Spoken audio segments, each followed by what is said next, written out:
आज सुरक्षित शनिवार का दिन है और फरवरी माह का तीसरा सप्ताह है। तो आज 3 महत्वपूर्ण विषयों के ऊपर इस वीडियो में आप सभी को जानकारी दी जाएगी, जिसमें बिजली से घात, जल जमाव से होने वाली परेशानियां और बोरिंग के गड्ढे से होने वाली घटनाओं के बारे में जानकारी आप सभी को प्रदान किया जाएगा। तो सभी गुरुजनों को और सभी शिक्षकों को मेरा प्रणाम है। और आप यदि ऐसे ही जानकारी के साथ अपने आप को अपडेट रखना चाहते हैं तो जल्दी से इस चैनल को सब्सक्राइब करके बेल आइकन को दबा दीजिए, ताकि हमारे द्वारा किसी भी प्रकार का वीडियो अपलोड करने पर उसका नोटिफिकेशन सबसे पहले आप सभी को प्राप्त हो। आइए शुरू करते हैं हम लोग सुरक्षित शनिवार के फरवरी माह के तीसरे सप्ताह के 3 विषयों में। सबसे पहला बिजली से घात, इसको इंग्लिश में हम इलेक्ट्रिक शॉक के नाम से भी जानते हैं। तो सबसे पहले हम जानते हैं कि बिजली से घात का मतलब क्या होता है। तो जब कोई भी व्यक्ति या किसी व्यक्ति का शरीर किसी विद्युत स्रोत के संपर्क में आता है तो उसके शरीर से होकर विद्युत धारा प्रवाहित होने लगती है। इसे ही बिजली से घात या इलेक्ट्रिक शॉक कहा जाता है। यह एक बहुत ही खतरनाक स्थिति होती है जो आमतौर पर हमें सुनने को या देखने को मिलती है। अब यहाँ बात आती है विद्यालयों की। तो हम जानते हैं कि हमारे सभी विद्यालयों में, लगभग बिहार के सभी विद्यालयों में इलेक्ट्रिक वायरिंग हो चुका है और वहाँ पे बच्चे रहते हैं। तो ये ध्यान रखना चाहिए कि हमें अपने विद्यालयों का वायरिंग का जो व्यवस्था है वो इस प्रकार रखना चाहिए कि किसी भी स्थिति में कोई भी बच्चा इसके संपर्क में ना आए और कहीं नंगे तार के संपर्क में ना आए और उसे इलेक्ट्रिक शॉक न लगे। इस स्थिति में हल्की चुभन से लेकर गंभीर चोट या मृत्यु तक का कारण बन सकती है।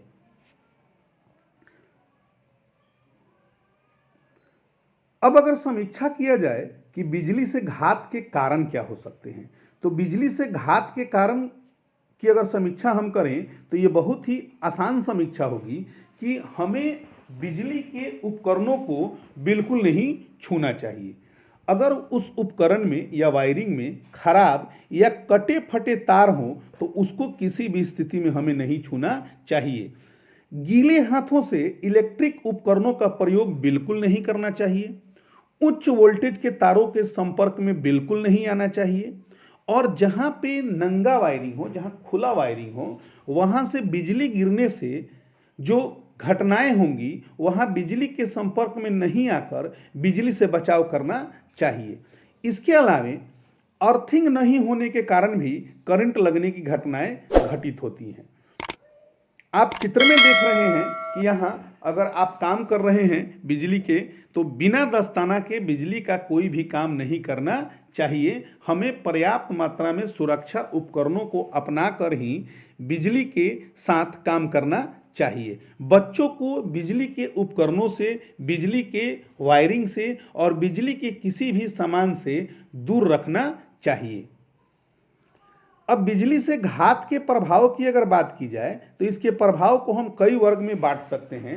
जैसे अगर हल्के प्रभाव की बात करें तो हल्के प्रभाव में हल्का झुनझुनी या हल्का झटका लगना हो सकता है, मांसपेशियों में ऐंठन हो सकती है, हल्का दर्द हो सकता है। यदि मध्यम प्रभाव की बात करें तो मध्यम प्रभाव में मांसपेशियों में तेज संकुचन हो सकता है, जलना और झुलसना हो सकता है और सांस लेने में कठिनाई हो सकती है।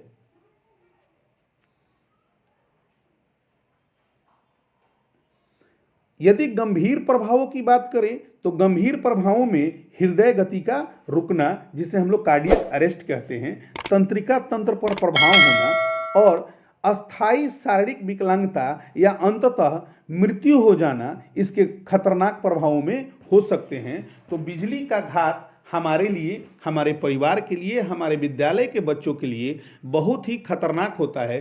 तो हमें अपने परिवार और अपने विद्यालय के बच्चों को यथासंभव इससे दूर ही रखना चाहिए। बचाव के उपायों की अगर बात करें तो बचाव के उपायों के क्रम में हम घरेलू उपायों में ऐसा कर सकते हैं कि नंगे तारों और खराब उपकरणों के पास जाने से हमें बिल्कुल बचना चाहिए। बिजली के उपकरणों को किसी भी स्थिति में गीले हाथों से नहीं छूना चाहिए। और छूने की जहाँ तक बात रही, तो जब भी बिजली से संबंधित कोई काम करना हो तो इसके एक्सपर्ट जो लोग होंगे, जो इलेक्ट्रीशियन होंगे, उन्हें ही बुलाकर उनके ऊपर काम कराना चाहिए। घर में अर्थिंग और सर्किट का ब्रेकर का सही उपयोग करना चाहिए। बच्चों के लिए सॉकेट कवर का उपयोग करना चाहिए। आपात स्थिति में हमें क्या क्या करना चाहिए? तो आपात स्थिति के समय का मतलब है कि यदि किसी व्यक्ति को करंट लग गया हो तो उस स्थिति में क्या करना चाहिए। तो जिस व्यक्ति को करंट लगा हो और वह करंट में फंसा हो तो उसे सूखी लकड़ी या प्लास्टिक की वस्तु से अलग करना चाहिए।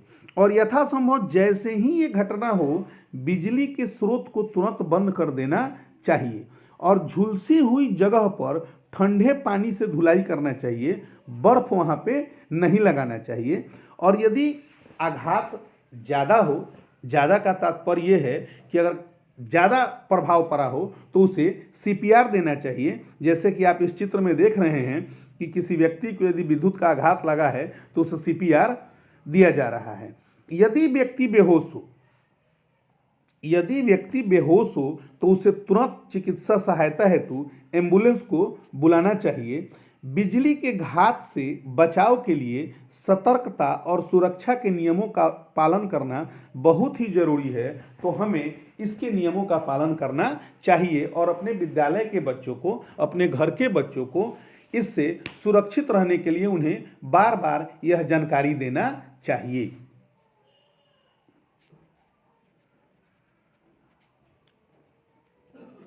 दूसरे टॉपिक में अगर हम बात करते हैं तो दूसरा टॉपिक हमारा है जल जमाव से होने वाली परेशानियां। तो यहाँ पहले ये समझना बहुत ही आवश्यक है कि जल जमाव होता क्या है। तो जैसा कि हम देखते हैं कि थोड़ा सा बारिश हो जाने पर या घरों से निकलने वाले पानी को हम रोड पे, अपने विद्यालय में, कहीं अगल बगल, आस पड़ोस में, खुले में ऐसे ही जमा होने देते हैं। इसी को जल जमाव कहा जाता है। और ये जल जमाव हमारे स्वास्थ्य के लिए, हमारे परिवेश के लिए बहुत ही आपदा की स्थिति होती है, जिसके कारण अनेक तरह की परेशानियां हो सकती हैं, अनेक प्रकार की बीमारियां फैलती हैं। तो इसमें हम लोग जल जमाव से होने वाली परेशानियों के बारे में जानकारी प्राप्त करेंगे। तो जल जमाव से कई प्रकार की परेशानियां उत्पन्न होती हैं जो दैनिक जीवन, स्वास्थ्य और बुनियादी ढांचे को प्रभावित कर सकती हैं। यहाँ कुछ प्रमुख समस्याओं को हम प्रदर्शित कर रहे हैं। आप देख रहे हैं कि आपके स्क्रीन पर एक विद्यालय का छायाचित्र प्रदर्शित है, जिसमें विद्यालय के कमरे दिखाई पड़ रहे हैं और इस विद्यालय में व्यापक मात्रा में जल जमाव की स्थिति बनी हुई है। तो क्या इस तरह का विद्यालय हमारे बच्चों के लिए सुरक्षित है? आप इसकी कल्पना कर सकते हैं? आप अगर एक शिक्षक हैं, एक जिम्मेवार नागरिक हैं, तो आप ये बात समझ सकते हैं कि इस तरह का विद्यालय किसी भी सूरत में, किसी भी स्थिति में हमारे बच्चों के लिए, हमारे नौनिहालों के लिए सुरक्षित नहीं है। तो इस तरह की अगर घटना आपके विद्यालय में या आपके यहाँ भी विद्यालय में जल जमाव की स्थिति है तो यथाशीघ्र अपने प्रधानाध्यापक से या संबंधित पदाधिकारी से संपर्क करके इस प्रकार के जल जमाव की स्थिति को अपने विद्यालय से साफ कराने का कष्ट आप जरूर करेंगे। आगे बढ़ते हैं हम। तो इसकी समस्याओं की अगर बात करें तो स्वास्थ्य संबंधी समस्याएं। तो स्वास्थ्य संबंधी समस्याओं में अगर विद्यालय परिसर में या आपके अगल बगल के परिसर में जल जमाव है तो इससे जल जनित बीमारियां जैसे डेंगू, मलेरिया, चिकनगुनिया जैसे बीमारियों का खतरा बढ़ जाता है, क्योंकि जमा हुआ पानी मच्छरों के प्रजनन का स्थल बन जाता है और यहाँ ये आश्रित संख्या में अपनी वृद्धि करते हैं और इन सारी बीमारियों को जन्म देते हैं।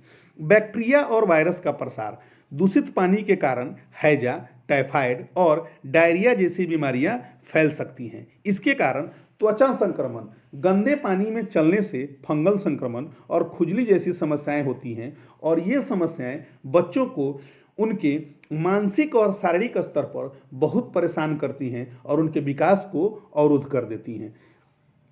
यहाँ तक आप देख रहे हैं कि सड़क के किनारे जल जमाव हुआ है, गाड़ियाँ आ जा रही हैं। इस तरह की घटनाएं अक्सर आप भी देखते होंगे, आप भी इस समस्या का सामना करते होंगे। तो आपको इस चीज़ का एहसास होता होगा कि इस जल जमाव के कारण आपको होने वाली समस्या किस प्रकार हो सकती है।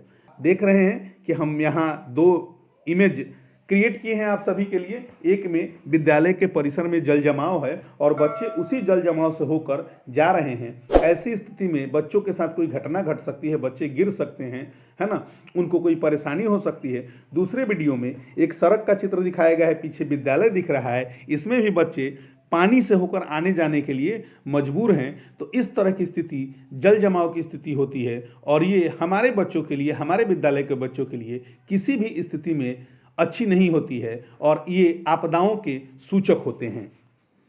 बिजली संचार, बिजली और संचार सेवाओं पर असर। यदि जल जमाव की स्थिति विकराल हो गई, बहुत व्यापक हो गई, तो पानी भरने से शॉर्ट सर्किट और बिजली की कटौती की घटनाएं बढ़ सकती हैं, जिससे दूरसंचार और इंटरनेट सेवाओं में बाधा आती है। बुनियादी ढांचे को नुकसान, बुनियादी ढांचे को नुकसान। सड़कों, पुलों और इमारतों की नींव कमजोर हो सकती हैं, जिससे दरारें और धंसने की घटनाएं हो सकती हैं। सीवर ओवरफ्लो होने से गंदगी और बदबू फैलती है। कृषि और पर्यावरण पर प्रभाव। फसलें बर्बाद हो सकती हैं, जिससे किसानों को आर्थिक नुकसान होता है। मिट्टी का कटाव बढ़ सकता है, जिससे भूमि की उर्वरा शक्ति घटती है। यदि इसके समाधान की बात की जाए तो जल निकासी की व्यवस्था को सुधारने और सफाई को बनाए रखना सबसे प्रमुखता से हो सकता है। वर्षा जल का संचयन और उचित जल प्रबंधन के तकनीकों को हम अपना सकते हैं। कचरे का सही निपटान, ताकि नालियां अवरुद्ध न हो सके। हमारे यहाँ कचरे को प्रायः नालों में फेंक दिया जाता है और ये नाले को जाकर जाम कर देते हैं, जिससे जल निकासी बंद हो जाता है। जल भराव वाले क्षेत्रों में पंपिंग सिस्टम और जल निकासी करके नहरों को मजबूत बनाया जा सकता है। अगले टॉपिक पे हम लोग बात करते हैं बोरिंग के गड्ढों से होने वाली घटनाओं की जानकारी। बोरिंग के गड्ढों से होने वाली घटनाओं की जानकारी। तो बोरिंग से घटने वाली घटनाओं, बोरिंग जिसको हम लोग बोरवेल भी कहते हैं, अक्सर न्यूज के माध्यम से हमें सुनने को मिलता है कि फलाने जगह पे, किसी निश्चित जगह पे बोरवेल में किसी बच्चा की गिर जाने से, किसी मवेशी की गिर जाने से ये समस्याएं उत्पन्न हो गई हैं। नलकूप के गड्ढों से जुड़ी घटनाएं आमतौर पर लापरवाही, सुरक्षा उपायों की अनदेखी और सही तरीकों से गड्ढे को न बंद करने के कारण होती हैं। इसके कुछ निम्नलिखित प्रमुख घटनाएं हैं। बच्चों के गड्ढे में गिरने की घटनाएं। खुले बोरवेल में छोटे बच्चे गिर जाते हैं, जिससे उनकी जान को खतरा हो सकता है।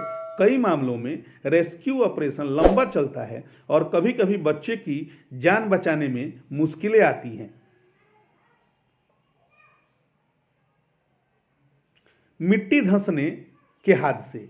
यदि बोरिंग का गड्ढा खुला रहता है, यदि बोरिंग का गड्ढा खुला रह जाता है तो बारिश या कंपन के कारण मिट्टी धंस सकती है, जिससे लोग उसमें गिर सकते हैं। निर्माण कार्य के दौरान मजदूरों के गिरने की घटनाएं भी अक्सर देखी गई हैं। जैसा कि आप चित्र में देख रहे हैं कि मिट्टी धंसने के कारण मजदूरों की गिरने की घटनाओं का चित्रीय प्रदर्शन दिखाया गया है। जहरीली गैसों का रिसाव। कुछ मामलों में बोरिंग के गड्ढों से जहरीली गैसें भी निकलती हैं, जो आसपास के लोगों के लिए खतरनाक हो सकती हैं। यदि कोई व्यक्ति ऐसे गड्ढों में गिर जाए तो उसे सांस लेने में कठिनाई होती है, तकलीफ होती है और उसकी मृत्यु तक हो जाती है।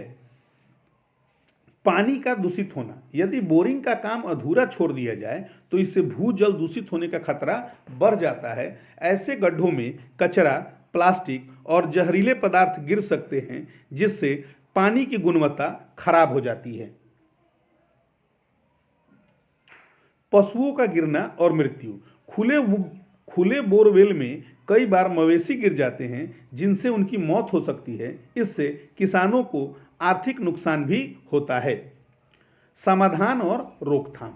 यदि बोरवेल के समाधान और रोकथाम की हम चर्चा करें तो हम ये कह सकते हैं कि बोरिंग के बाद गड्ढे को उचित तरीके से बंद करना अनिवार्य होना चाहिए।